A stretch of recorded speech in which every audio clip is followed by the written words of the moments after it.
My brother slept with my fiancée and my family took his side, so instead of begging, I went scorched earth, cut them all off, and let them watch me win without them. 1 week before my wedding, I thought I had my life figured out. I'm Malcolm, 31, aerospace engineer. Good job, stable income, the kind of guy who plans ahead and executes. My fiancée Bridget and I had been together 4 years, met through mutual friends, dated for a year before I proposed. She's an event coordinator, which I thought was perfect for planning our wedding. 150 guests, destination ceremony, the works. Non-refundable deposits everywhere. You know the drill. We weren't one of those couples constantly posting about how blessed we were, but we were solid. Or at least that's what I told myself every time I ignored the small things. Like how she'd turn her phone face down when I walked into a room. Or how my brother Troy always seemed to show up when I was working late. Troy. 28, real estate agent, professional disappointment. My parents' golden child despite being bailed out of 3 failed business ventures and a DUI. Meanwhile, I'm the stable one. The fixer. The son who loaned dad $35,000 last year to keep his property management company afloat when Troy's investment advice nearly tanked it. That's the setup. Normal family dynamics, right? The responsible son and the screw-up who gets all the grace. Then last Tuesday happened. I was at Bridget's apartment helping her pack for the honeymoon. She was in the shower, singing off-key to some playlist. I was folding her clothes, yeah, I fold, sue me, when her iPad pinged on the coffee table. It synced to her phone. I glanced over out of habit. The preview message made my blood stop. Can't wait to see you tonight. One last time before he locks you down forever, smirking face emoji. T. Troy. My brother. I should have felt something, rage, heartbreak, shock. Instead, my brain went cold and analytical. I picked up the iPad. Open messages. No passcode because we trust each other. 7 months of conversations. Hotel confirmations. Explicit photos I'm not going to describe here. Plans coordinated around my work schedule. Meeting at places I recommended to her. Using the credit card I gave her for wedding expenses to book rooms. But the worst part, the part that flipped a switch in me, was the voice memo from 3 days ago. I played it. Bridget's laugh. That same laugh I heard every morning. God, can you imagine his face if he knew? Malcolm's over here planning flower arrangements while we're living our own movie. He's so clueless. Troy's voice, smug, he deserves it. Mr. Perfect. Let him have his boring-ass wedding. We'll know the truth. More laughter. I sat there on her couch, hearing the shower still running, and something fundamental shifted in me. I wasn't hurt. I wasn't devastated. I was calculating. I opened my phone. Created a new cloud folder. Started screenshotting everything, every message, every photo, every receipt. Downloaded the voice memo. Backed it all up twice. 7 months of evidence, time-stamped and organized. The shower turned off. I closed the iPad. Put it back exactly where it was. Kept folding her clothes. Bridget came out in a towel, hair wrapped up, smiling at me. You're so sweet, babe. I don't deserve you. First honest thing she'd said in months. No problem, I said. Wanna grab dinner? That Thai place you like? We went to dinner. I watched her lie to my face about wedding details. Watched her text Troy under the table while I pretended not to notice.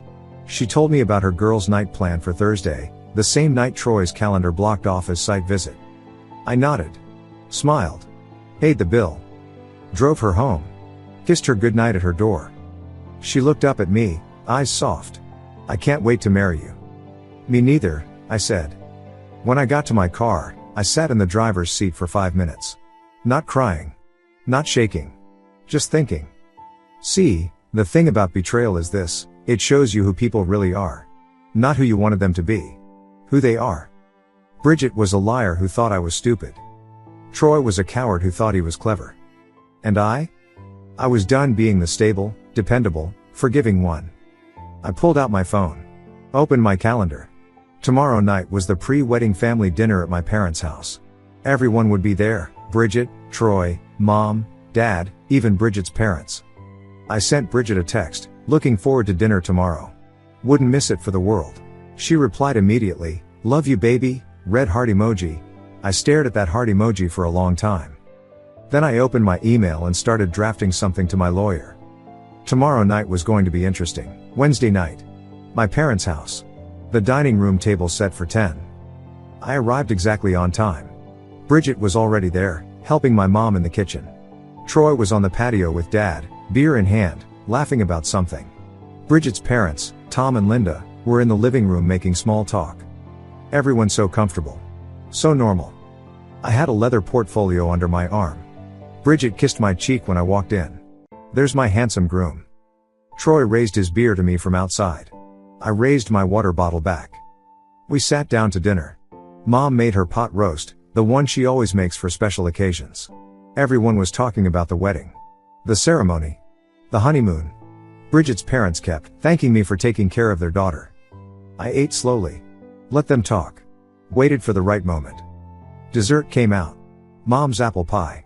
She was slicing it, passing plates around, when I set down my fork. Before we finish, I need everyone to do something for me. The table went quiet. All eyes on me. Put your phones on the table. Face up. Bridget laughed nervously. Malcolm, what? Humor me. One by one, they complied. My parents looked confused. Tom and Linda looked concerned. Bridget's hand was shaking slightly when she placed hers down. Troy took an extra 3 seconds, and I watched his jaw tighten. I opened the portfolio. Pulled out the printed screenshots. Placed them in the center of the table like I was presenting a quarterly report. Troy. I looked directly at him. Anything you want to tell me? His face went pale. What are you talking about? I didn't answer. Just spread the photos out. Messages. Hotel receipts. Timestamps. I'd organized them chronologically. 7 months, laid bare. Bridget made a sound, something between a gasp and a sob. Troy pushed back from the table. Jesus Christ, Malcolm. Sit down. He sat. My mother picked up one of the screenshots. Read it. Put it down like it burned her. Malcolm, maybe we should. I'm not done. My voice was level. Calm. I pulled out my phone, opened the voice memo, and hit play. Bridget's voice filled the room. God, can you imagine his face if he knew? Malcolm's over here planning flower arrangements while we're living our own movie. He's so clueless. Troy's voice. He deserves it. Mr. Perfect. Let him have his boring-ass wedding. We'll know the truth. Laughter. I stopped the recording. The silence was suffocating. Linda was crying. Tom looked like he wanted to flip the table. My father stared at Troy like he was seeing him for the first time. Bridget tried first. The tears came fast. Malcolm, please, I can explain, it was a mistake, I was confused, he pursued me. 7 months, I said. 43 hotel visits. I counted the receipts. That's not confusion. That's a pattern. Troy finally found his voice. You're making a scene. This isn't the time or, not the time? I laughed, one sharp bark. When is the time, Troy? At the altar? On the honeymoon you helped her plan? My father stood up. Malcolm, sit down. Let's talk about this calmly. I am calm, Dad. My mother reached across the table. These things happen. They're both young. You're overreacting. And there it was. Overreacting. I looked at my mother. Really looked at her. Say that again. Malcolm, I know you're hurt, but, overreacting. You think I'm overreacting? My father joined in. Your brother made a mistake. My brother slept with my fiancée for 7 months while I planned a wedding and kept your business afloat. That's not a mistake. That's a choice. Patricia, I stopped thinking of her as mom right then, shook her head. Blood is thicker than water. Troy is still your brother. Maybe. She glanced at Bridget, at Troy, then back to me. Maybe postponing the wedding would give everyone time to heal. Not cancel. Postpone. As if I'd still marry her. I stood up. Collected every printed photo. Every receipt. Slid them back into the portfolio. I came here hoping you'd prove me wrong. That you'd choose what's right over what's easy. I looked at my parents. You didn't. To Bridget, the wedding's cancelled. You'll receive paperwork tomorrow. Don't contact me. To Troy, enjoy what you've won. It won't last. To my parents, you chose him. Live with that choice. I turned to Tom and Linda. I'm sorry you had to see this. I'll handle the vendor cancellations. You won't be out any money. Tom nodded, tears in his eyes. Malcolm, I'm so, not your fault. I walked out. Didn't look back. Got in my car. My phone started exploding immediately. Calls from Bridget. Troy. My mother. Text messages flooding in. I sat in the driveway, engine off, and opened my contacts. One by one, I started blocking numbers. Patricia. Blocked. Roger. Blocked. Troy. Blocked. Bridget. Blocked. 3 cousins who texted what's going on? Blocked. My uncle who wrote let's talk. Blocked. I blocked 14 people in 5 minutes. My phone finally went quiet. I started the car, pulled out of the driveway, and drove to the one place they couldn't follow. My lawyer's office had emergency hours. I'd already called ahead. It was time to dismantle everything they thought they knew. My lawyer's name is Gregory. 62, handles corporate contracts and family law, doesn't waste time on pleasantries. He was waiting when I arrived at 9 p.m., reading glasses on, legal pad ready. "Show me everything," he said. I did. Every screenshot, every receipt, every message. He took notes, asked clarifying questions, didn't react to the content. Just processed. After 20 minutes, he leaned back. "You want a clean exit?" "Complete." "The house?" "Title's in my name only. I bought it 2 years before we got engaged. She moved in last year." "Joint accounts?" "Never merged finances. Separate checking, separate savings. I'm old school that way." Gregory almost smiled. "Smart. The ring? Conditional gift. I want it back." "You'll get it. She has no legal claim once the engagement is broken." He flipped through his notes. "The business investment with your father, you have documentation?" I pulled out another folder. "Loan agreement, signed and notarized. Terms of repayment. Record of the $35,000 wire transfer. It was supposed to be paid back in 12 months. That was 14 months ago." Gregory nodded. "We can compel repayment. It'll hurt his liquidity, but it's enforceable." "Good. Anything else entangled?" I thought about Troy. About how he'd been bragging at Christmas about inheriting my stake when Dad retired. About the deals he'd made assuming my capital would stay locked in the company. My father's business. Troy thinks my investment is permanent. I want out. Completely. That'll destabilize things. I know.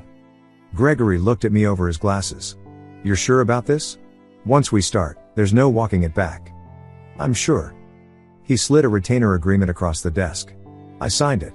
We spent another hour going through strategy, vendor cancellations, asset protection, the formal letter to Bridget terminating the engagement.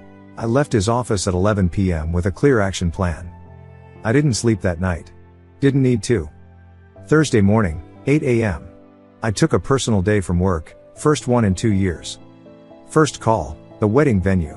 I had the master account because Bridget was too swamped with client weddings to handle our own. Cancelled. They tried to keep the deposit. I referenced the clause about cancellations due to unforeseen personal circumstances and threatened legal review. They refunded 80%. Good enough. Second call, catering. Cancelled. Florist. Cancelled. Photographer, he was actually relieved, said he had another booking he could fill. Cake, cancelled. String quartet, cancelled. Hotel room blocks, cancelled. Every single vendor account, I password protected after cancellation. Changed security questions. Locked her out completely. By 10:30 a.m., the wedding was a ghost. My phone was on Do Not Disturb, but I could see the notifications piling up. 43 missed calls. 60 plus texts.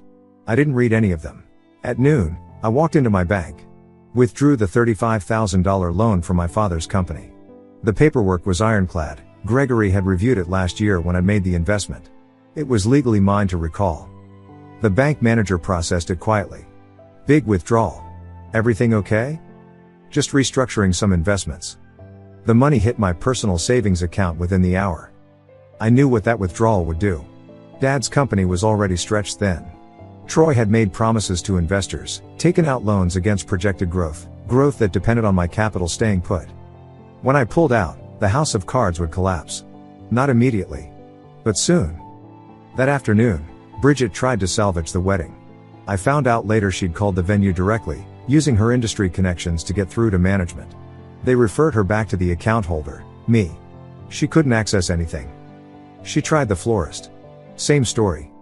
The photographer sent me a screenshot of her email. "There's been a misunderstanding. The wedding is still on.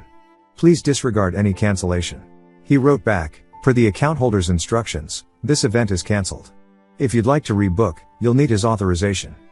She sent 47 texts that day. I know because I checked the blocked messages folder once. Just to confirm. Didn't read a single one. Friday afternoon, my mother showed up at my house. I saw her car pull into the driveway through my front window. Watched her get out, walk to the door, knock. I was sitting on my couch, noise-canceling headphones on, laptop open. She knocked harder. Rang the doorbell. I could hear her muffled voice through the door. "Malcolm, please.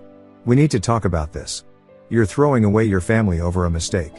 This is cruel. Malcolm." I turned up the volume on my headphones. She stayed for 20 minutes. Eventually left. On my laptop screen was an email I'd received 3 months ago. Subject line, Director Level Opportunity, Aerospace Defense Systems. At the time, I declined. Bridget and I were planning the wedding. Moving to a different state seemed complicated. Now? I read through the offer again. Director of Systems Integration. 60% salary increase. Relocation package included. Different state. 800 miles away. Start date was flexible. They'd written "whenever you're ready, but we're hoping within 90 days. I clicked reply. Is the position still available? I can start in 3 weeks. Sent. While I waited for a response, I opened another tab. Apartment listings. High-rise buildings with city views. Places where no one knew my name or my history. Places where I could build something new from scratch. My phone buzzed, not a call, but an email notification. "Malcolm, absolutely yes. Position is yours. Welcome to the team. Let's discuss logistics Monday." I stared at that email for a long moment. Then I opened Zillow and listed my house. 4-bedroom, pristine condition, desirable neighborhood. It sold in 6 days.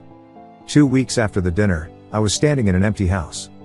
The buyers had closed fast, cash offer, no inspection contingency, 15% over asking. They were relocating from California and needed a place immediately. I didn't negotiate. Just took the offer and set the closing date for 10 days out. Everything I owned fit into a moving truck and a storage unit. Furniture went to auction. Wedding gifts that had arrived early got returned. The engagement photos Bridget had framed? Trash. The coffee table we'd picked out together? Donated. I kept what mattered, my engineering textbooks, my laptop, my clothes, and exactly one photo of my grandfather. That was it. My phone had 200 plus blocked numbers by then. Extended family who wanted to help mediate. Childhood friends who thought I was being extreme and needed to calm down. Bridget's bridesmaids asking if I was sure about this. I didn't explain myself to any of them. The people who understood immediately were the only ones who mattered. My father tried the business angle first. He showed up at my workplace 3 days after I withdrew the $35,000. Security called my desk. "There's a Roger G here asking for you. Tell him I'm in a meeting. He says it's urgent. Family emergency. Tell him to leave or I'll file a trespassing complaint." Security escorted him out. He tried calling the main office line 6 times that afternoon. My assistant blocked the number. That evening, Gregory forwarded me an email from Dad's lawyer. It was desperate, trying to argue the $35,000 was a family investment not subject to repayment terms. Gregory's response was 3 sentences long and copied me. "See attached loan agreement, signed and notarized. Payment is due immediately per section 4.2. Further contact should go through this office only." I found out later that withdrawal crippled Dad's cash flow. He had to decline 2 property acquisitions he'd promised investors. Troy's commission on those deals evaporated. Patricia, I still couldn't think of her as Mom tried a different approach. Letters. Actual handwritten letters sent to my home address, forwarded to my P.O. box after the house sold. "Malcolm, this is destroying our family. Your father's health is suffering. Troy is devastated. Can we please talk? Just a phone call. You're being unreasonable." I filed them in a folder labeled evidence and didn't respond. She created new email addresses after I blocked her primary one. Malcolm's Motherp at Gmail and Family Matters Roger 2024 at Yahoo and 3 others. Gmail's filter caught them automatically. She showed up at my gym. Just stood in the parking lot, waiting by my car. I saw her through the window, turned around, and left through the back exit. Called the gym manager and explained I was being stalked. They banned her from the property. Each attempt was met with silence. She told relatives I was having a breakdown and needed professional help. The narrative she spun: unstable Malcolm, throwing away his family over a misunderstanding. Some people believed her. Those people got blocked too. Troy managed to get one message through before I caught it. He'd borrowed a friend's phone. A number I didn't recognize. The text came through at 2 a.m. on a Saturday. "You're really going to throw away 28 years over a girl? This is insane. Call me." I stared at that message for 10 seconds. Typed back, "I'm not throwing anything away. You already did. Block the number." That was the last message Troy ever received from me. The thing about affairs built on betrayal, they don't survive reality. Through mutual friends who couldn't resist updating me, I heard the timeline. Week 3, Troy and Bridget tried to make it work. She moved some things into his apartment. They posted one photo together on social media, deleted within 48 hours after the comment section became a war zone. Week 5, first public fight. At a restaurant downtown. Someone I knew from college happened to be there, said Bridget was crying, Troy was yelling, other diners were staring. Week 7, Bridget moved back in with her parents. Changed her relationship status to single. Posted a vague quote about toxic people and red flags you ignore. Week 9, Troy was seen at a bar, drunk, telling anyone who'd listen about his backstabbing brother who abandoned the family. The irony was completely lost on him. Bridget tried reaching out to me 6 different ways. LinkedIn. Email. Through a mutual friend. A handwritten letter that somehow found my P.O. box. I didn't acknowledge any of it. She told people she made the biggest mistake of her life. I didn't care. 3 weeks after the confrontation, I relocated. New city. New apartment, 20th floor, floor-to-ceiling windows, skyline view. New job with a defense aerospace contractor. The work was challenging. Systems integration for satellite technology, multi-million-dollar contracts, brilliant colleagues who judged me only on competence. First month, exceeded every performance metric. Third month, promoted to lead a classified project. 6 months in, my salary had doubled from what I was making before. I wasn't healing. I wasn't moving on. I was thriving. 1 year after the dinner, I was at a work celebration. We delivered a major project ahead of schedule and under budget. My team was at an upscale restaurant, toasting success. My phone was face down on the table, old habit, but I felt it vibrate. Unknown number. I almost ignored it. Almost. Something made me check. Voicemail. I excused myself, stepped outside, pressed play. My father's voice. Shaky. Older than I remembered. "Malcolm. We need to talk. It's important. Your mother," his voice cracked. "Please, just call back. It's about the family." I stood on the sidewalk, city lights reflecting off glass buildings, holding a phone that connected me to a life I'd erased. Behind me, through the restaurant window, my new team was laughing. My boss was waving me back inside. Ahead of me, that voicemail sat like a test. I looked at the unknown number for a long moment. Then I deleted the voicemail and added the number to my block list. Whatever crisis they were calling about, it wasn't my problem anymore. I walked back inside to people who'd earned my loyalty. I sat back down at the table. My colleague Jamie was telling a story about a satellite malfunction that nearly derailed the project. Everyone was laughing. I joined in, made a joke about orbital mechanics, ordered another drink. But that voicemail sat in the back of my mind like a splinter. Not because I felt guilty. I didn't. Because I wanted to know, how bad did it get? The next morning, I made 2 calls. First to Owen, my college roommate who still lived in my hometown. We'd stayed loosely in touch, he knew the basics of what happened but didn't press for details. "Hey man, random question. You still connected to people back there?" "Some." "Why?" "Just curious what the word is." "About my family." There was a pause. "You sure you want to know?" "I wouldn't ask if I wasn't." Owen sighed. "Your brother's license got suspended. Some complaint about misrepresenting property values to a client. The state board investigated, and apparently it wasn't his first issue. He's working at Murphy's Bar now. Bartending. 28 years old. Living in his childhood bedroom. Serving drinks. And my parents? Your dad's company is barely hanging on.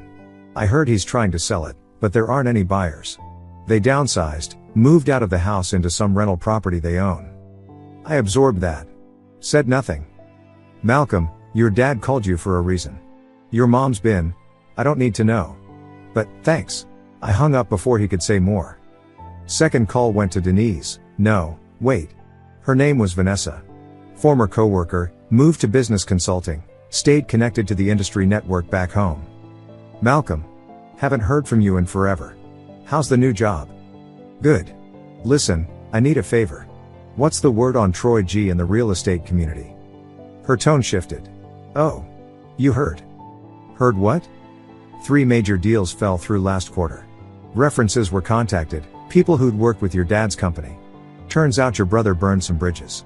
When your name came up in conversation, people started talking. The story got around. What story? The real one. Not the version your family was telling. She paused. Look, I don't know all the details, but the industry's small. Reputation matters. Your brother doesn't have one anymore. After we hung up, I sat with that information. Troy's entire career had been built on proximity to success, dad's company, my stability, the family name. Remove those supports, and he had nothing. That afternoon, I got a text from an unknown number. Almost deleted it automatically, but the preview showed a name I recognized, Uncle Warren. My father's brother. One of the few people in the family I'd actually respected. Your father's company is going under. I know what happened. I know what they did. But he's still your father. Is there anything you'd consider? I stared at that message for 5 minutes. Typed back, they had a choice. They made it. I'm not their safety net anymore. His response came fast. Understood. For what it's worth, I'm proud of you. That message hit differently than any apology from my parents ever could. I saved his number. Didn't block it. The attempts continued. Patricia got a new phone, somehow. Texted from a number I didn't recognize. Malcolm, please. We made mistakes, but we're still your family. Your father's health. Blocked within 5 minutes. Troy sent a letter to my workplace. HR forwarded it to Gregory with a note. Is this harassment? Gregory sent a cease and desist to Troy's last known address. The letter stopped. Bridget created a fake Instagram profile, Jenny_travels_2024, and tried to DM me. Her first message gave her away. I know you probably won't read this, but I need you to know I'm sorry. Every day I regret. Blocked before she could finish. Saturday morning. I was in my apartment, coffee in hand, looking out over the city I'd conquered. Promotions. Professional recognition. A life I'd built from nothing, with no one's help. I didn't feel victorious. I didn't feel vindicated. I felt free. Free from obligation to people who'd never valued me. Free from being the responsible one who fixed everyone's messes. Free from a family structure that was always conditional. My phone rang. Unknown number. I almost let it go to voicemail. Then I saw the area code, local. Work related. I answered. This is Malcolm. Malcolm, it's Douglas. My boss. I know it's your day off, but something came up. Big something. Senator's office reached out about the satellite defense project. They want to meet you personally. This could be career defining. Through my window, I could see the whole city stretched out below me. My phone buzzed against my ear, call waiting. Another unknown number. Probably another family member who'd found a new phone. Malcolm? You there? I looked at my reflection in the window. At the man I'd become. I'll be there in 20 minutes. I hung up on the call waiting without checking it. Let them wonder. Let them wait. I had a future to build. 18 months after the dinner, I stood in a penthouse apartment I'd just closed on. Not rented. Owned. Panoramic windows. Downtown skyline. The kind of place I would have called a dream before. Now it was just Tuesday. The Senate meeting had led to a congressional testimony on next-gen satellite technology. That testimony led to a promotion. Director to senior director. My income had doubled within the first year, exactly as planned. The aerospace defense project became a case study in efficiency. My professional reputation was untouchable. I didn't seek updates on them. But information has a way of finding you. Troy was 29 now. Still bartending at Murphy's. Still living in the rental property my parents moved to after selling the family home. A mutual acquaintance mentioned seeing him last month. He'd apparently started a rant about family betrayal after his 4th beer. No self-awareness. None. His real estate career was over. The license suspension became permanent after another complaint surfaced. Turns out he'd been cutting corners for years, riding on dad's reputation. Without that shield, everything collapsed. Dating life? Non-existent. Word had gotten around. Bridget was still single. Event coordinator work had dried up after the story leaked through the vendor network. Turns out when you're planning other people's weddings while destroying your own, people notice. She'd posted something on Facebook 6 months ago, privacy settings loose enough that mutual friends saw it, a long explanation about mistakes and growth and toxic patterns. The comments were disabled. Probably for good reason. She'd dated someone briefly around month 10. Didn't last. I heard she still asked about me occasionally. People stopped telling her anything. My parents were in a one-bedroom rental. Roger's business had finally closed completely, bankruptcy filing, assets liquidated, the whole collapse. Patricia's social circle had evaporated. Even their church group kept distance once the full story emerged through extended family. They told people I'd abandoned them over nothing. Fewer people believed them as time went on. The extended family gradually picked sides. Most sided with mine once they knew the truth. Uncle Warren stayed in touch, occasional texts, nothing heavy. Just checking in. That mattered. Last month, I was at a professional conference 2 states over. During a coffee break, I saw someone familiar in the hotel lobby. Linda. Bridget's mother. Our eyes met across the atrium. She looked older. Tired. Like she wanted to approach but wasn't sure she should. I gave her a polite nod and kept walking toward the conference room. 10 minutes later, she found me in a hallway between sessions. Malcolm. I turned. Linda. I won't take much of your time. She took a breath. We never stopped being sorry. What Bridget did was unforgivable. Your parents. She shook her head. They failed you. I know you probably don't care, but I needed to say it. I looked at her. Real remorse in her eyes. Not the performative kind. I appreciate that. Really? Does it change anything? No. She nodded. I didn't think so. You deserved better. I hope you're happy. I am. And I meant it. That night, back in my hotel room, I thought about the version of myself who almost married into that situation. The version who would have probably forgiven Troy for family. The version who'd be miserable right now, trapped by obligation and misplaced loyalty. That version died at the dinner table 18 months ago. What emerged was someone who understood a fundamental truth: you don't owe loyalty to people who betrayed it first. My parents would grow old knowing they chose wrong. Troy would spend his life being compared to the brother who got away and succeeded. Bridget would tell the story of the one who got away without understanding she was never the main character. And me? I'd continue building a life they weren't part of. They'd hear stories through mutual connections, my promotions, my achievements, maybe someday my wedding if I remarried. They'd see the life that could have included them. They just wouldn't have access to it. I didn't think of it as revenge anymore. Revenge implied they still had power over my emotions. This was simply consequence. My flight home left early the next morning. At the gate, my phone buzzed, another blocked number attempting contact. I didn't even check who it was anymore. Just added it to the list and opened my laptop. New project proposal for a multinational defense contract. Review deadline Friday. I started reading. The gate agent called my boarding group. I packed up my laptop, grabbed my carry-on, and walked toward the jet bridge. Behind me, that blocked call went to voicemail. Another message I'd never hear. Another attempt at access I'd never grant. Some doors, once closed, should stay that way. I boarded the plane, found my seat in first class, and opened my laptop again. The future was waiting. And for the first time in my life, it was entirely mine. Thank you so much for watching until the end. If you really like our videos, please don't forget to like, share, and subscribe. Have a great day.